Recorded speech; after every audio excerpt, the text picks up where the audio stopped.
উপস্থিত হয়েছি। এই দগ্ধ মন নিয়ে আমরা লক্ষ্য করছি এই ঘটনার তদন্তের কোনো অগ্রগতি হচ্ছে না।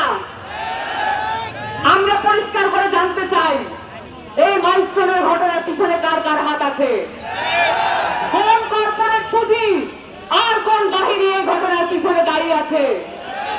আমরা খুব লক্ষ্য করলাম এয়ার চিফের পদত্যাগের দাবি মাঠ থেকে উবে গেছে, কিন্তু এরকম কোন ঘটনায় আমরা অন্য কোন দেশে পদত্যাগের দাবি উবে যেতে দেখতাম না।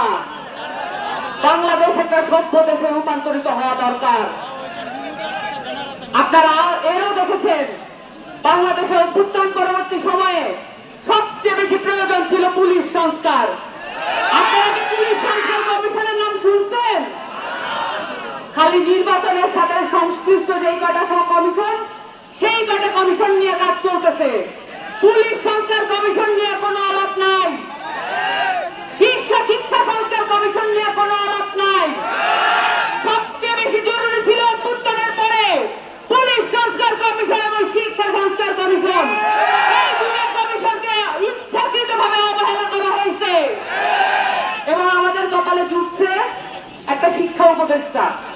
এই শিক্ষা উপদেষ্টা শিশুদের দগ্ধ মৃতদেহের উপরেও তার বিশ্রাম করার সময় মেলে। এই ধরনের উপদেষ্টা ক্যাবিনেট নিয়ে আমরা কি করব?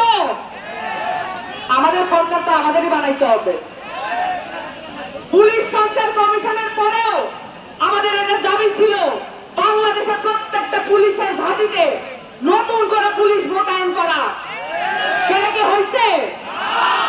এই আগের পুলিশ যত যেরকমই থাকুক এসব ট্রান্সফার করে কোনো লাভ হবে না, কারণ এই 15 বছরে প্রত্যেকটা নিয়োগ দলীয়করণ করা হয়েছে। দলীয়করণ করা হয়েছে না?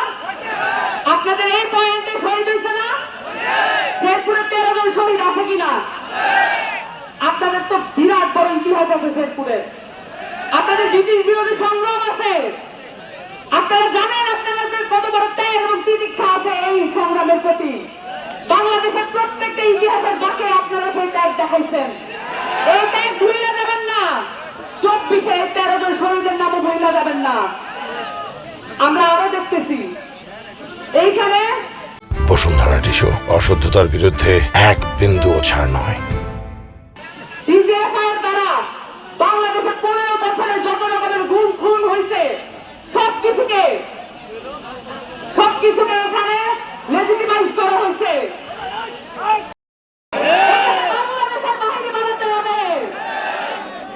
আপনারা দেখছেন আমাদের দেশের মাটি ও মানুষের প্রতি এই ধরনের বাহিনীগুলো কি পরিমাণ অন্যায় অবিচার ও জুলুম করেছে।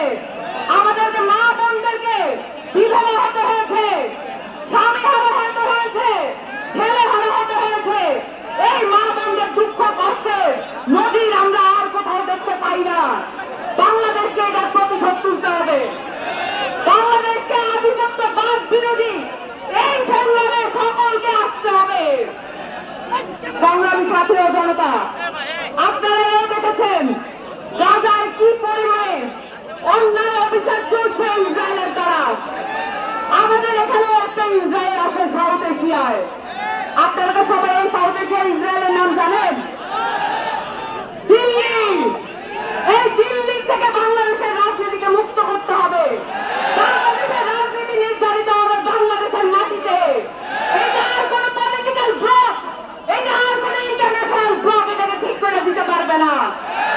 এটা ঠিক করবেন আপনারা যারা রক্ত দিচ্ছেন, যারা সংগ্রাম করছেন। আপনাদের হাতেই আছে এই দায়িত্ব। আপনাদের সকলকে আধিপত্যবাদ বিরোধী এই সংগ্রাম এবং এই আমাদের যে নতুন যাত্রা এবং নতুন সংবিধানের জন্য আপনাদেরকে সংগ্রাম করার আহ্বান জানাচ্ছি। একটা কথা বলে শেষ করব, আমাদের এই ছাত্র জনতার নাগরিকের সংগ্রামে আরো কিছু মানুষ ছিলেন যাদের কথা আমরা ভুলে যেতে বসছি।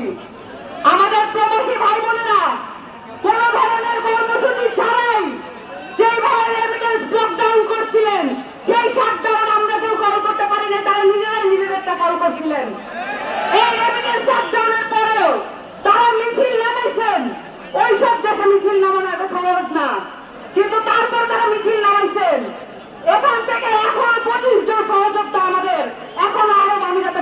করছে। এই 25 জন সহযোদ্ধাকে মুক্তির কোনো আমরা উদ্যোগ দেখতে পাচ্ছি না। আমরা প্রত্যেকে মাঠ থেকে এই উদ্যোগের কথা বলতে হবে। এই 25 জনকে মুক্ত করার আগ পর্যন্ত আমরা মাঠ ছাড়বো না ইনশাআল্লাহ।